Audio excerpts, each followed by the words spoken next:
Bienvenidos a Juego de Asesinos Podcast y nuestro especial Halloween 3.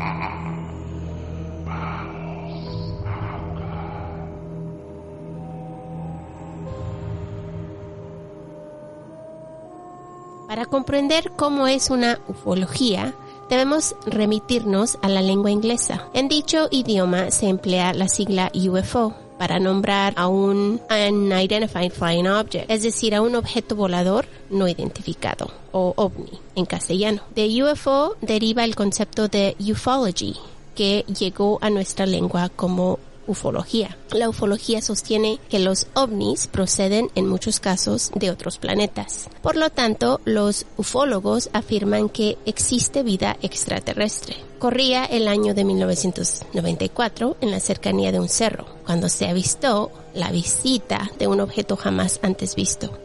Dejemos que caballeros del albedrío nos cuenten un poco más. ¿Están listos? Vamos a jugar. Hola a todos, mi nombre es Abel del podcast Caballeros del Albedrío y esta noche terrorífica no hay que dejar de lado a los fenómenos aéreos mexicanos. Así que el día de hoy les hablaré sobre los famosos ovnis de Jocotitlán.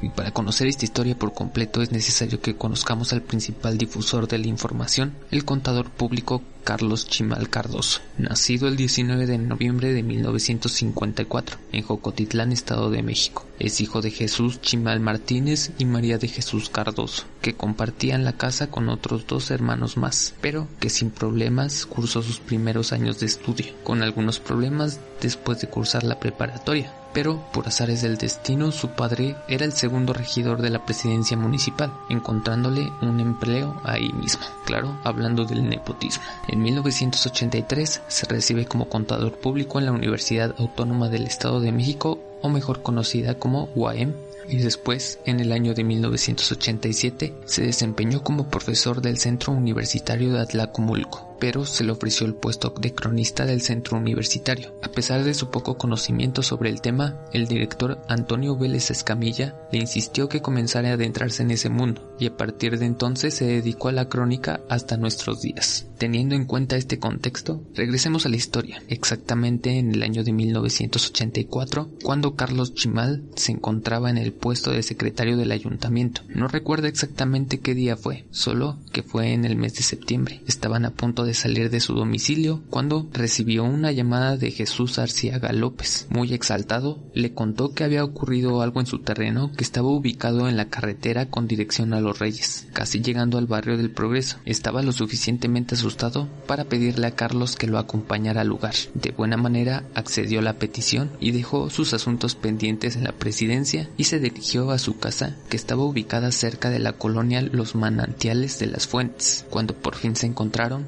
Carlos los describió como una persona muy nerviosa. Algo no andaba bien, pero sin perder más tiempo se dirigieron hacia el lugar señalado, donde una patrulla del municipio los alcanzó con el comandante y dos policías de refuerzo. En cuanto llegaron a las milpas, todo parecía estar en orden.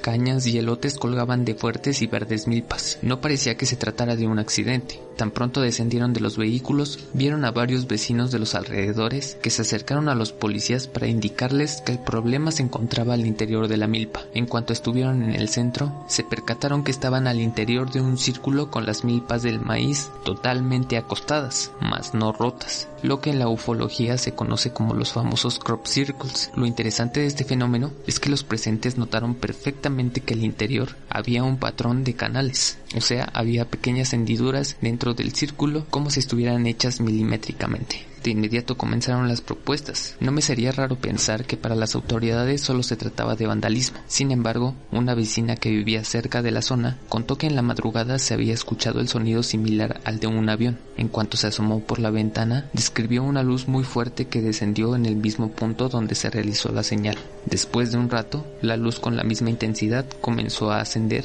lentamente hasta que llegó a una buena altura y en un estruendo rompió en el cielo disparando la luz hacia el espacio.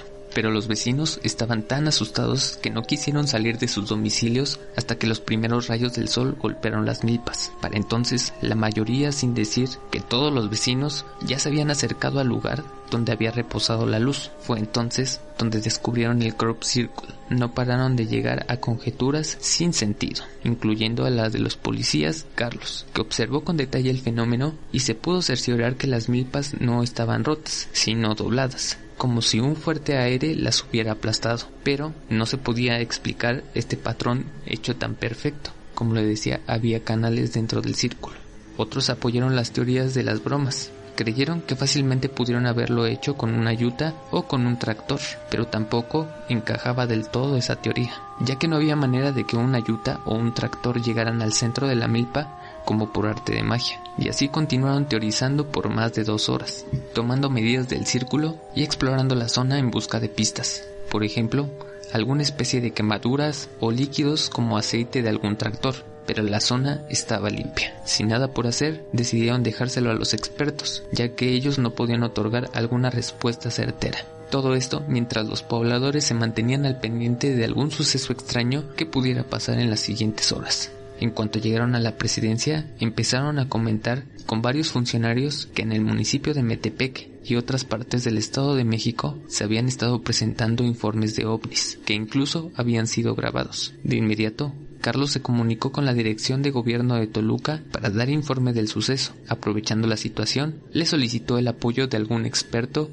Es por esto que hace acto de presencia el mismísimo Jaime Maussan, que estaba en dirección al municipio de Metepec, y aprovechando la situación, se daría una vuelta por Jocotitlán. Durante el transcurso del día, y debido al chisme, la noticia ya era del conocimiento de todos los pobladores. Varios de ellos se presentaron en la presidencia municipal para asegurar que aquel fenómeno se trataba de visitas de seres extraterrestres, debido a que existían muchas historias en la localidad. Todos aseguraban que durante las noches habían observado un objeto similar a una nave que se posaba en el cerro del Jocotepec. Después de un rato comenzaba a juguetear entre ascenso y descenso en una vertical, siempre por encima del cerro.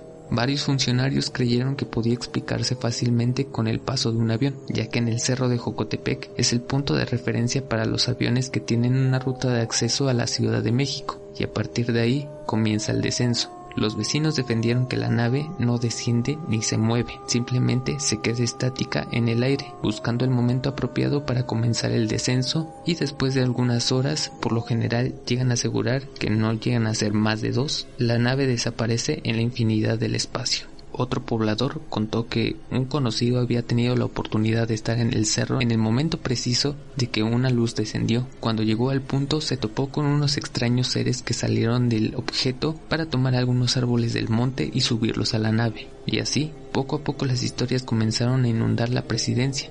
Todos tenían el rumor o la anécdota de algún primo o vecino, pero nadie daba un nombre completo o alguna ubicación del testigo. Las horas seguían transcurriendo y la tan esperada visita de Jaime Maussan empezó a demorar hasta las 8 de la noche. Cuando las esperanzas ya estaban por perdidas, varios avisos en las radios de las patrullas anunciaron la presencia de 3 camionetas Suburban, de las cuales descendieron un total de 12 personas, entre ellas el cabeza de algodón Jaime Maussan, que saludó muy simple y pidió que le mostraran la zona. Debido a la importancia, los vecinos se hicieron presente en la milpa para poder dar su versión de los hechos. Por esta razón, el equipo comenzó a decir que en la zona había radiación que podía ser muy peligrosa para los seres humanos, encargando a los policías que dispersaran de la zona a los vecinos para que los expertos trabajaran, situación que se tornó casi imposible, ya que el terreno se trataba de una milpa de más de 5 hectáreas. Mientras desalojaban a unos vecinos, otros se colaban de otras direcciones, así que Maussan solo se encargó de ordenar a sus acompañantes que recogieron muestras de las hojas,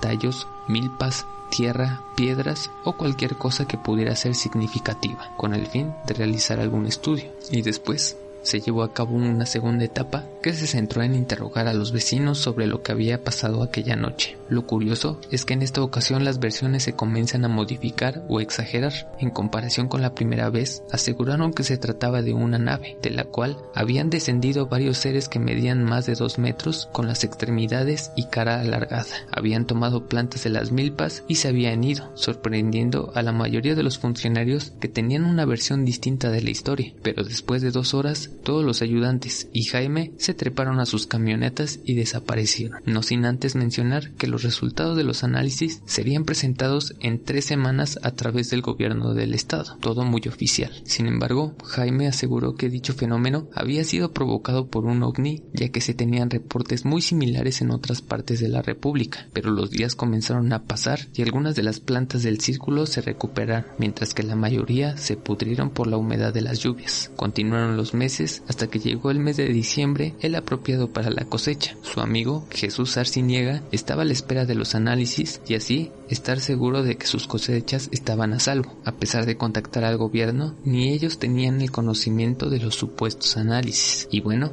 es hasta la fecha, más de 28 años transcurridos, y los análisis de Jaime Maussan aún no llegan. Sin embargo, las historias de los pobladores y funcionarios que pudieron presentar el fenómeno, o de vecinos que aún son parte de esta localidad, aseguran que en las noches más despejadas aún se puede observar esta luz un tanto diferente a lo de los aviones. Desciende durante unas horas en el cerro y desaparece sin dejar rastro.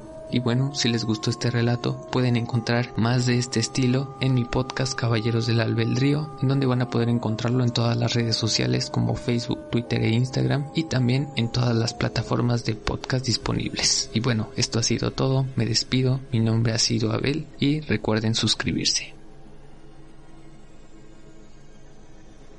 Esperamos que hayas disfrutado de este episodio en colaboración. No se te olvide seguir a Caballeros del Albedrío en todas sus redes sociales y no olvides regresar mañana por una historia más. Por ahora nos despedimos y recuerda, cree solo en la mitad de lo que veas y en nada de lo que escuches.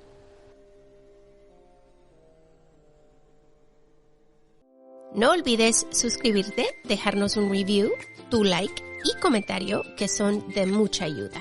Para ver fotos referentes a los casos que cubrimos y los links a nuestra tienda de mercancía, date una vuelta por nuestras redes sociales, Facebook e Instagram, donde aparecemos como Juego de Asesinos-podcast. Gracias por escuchar.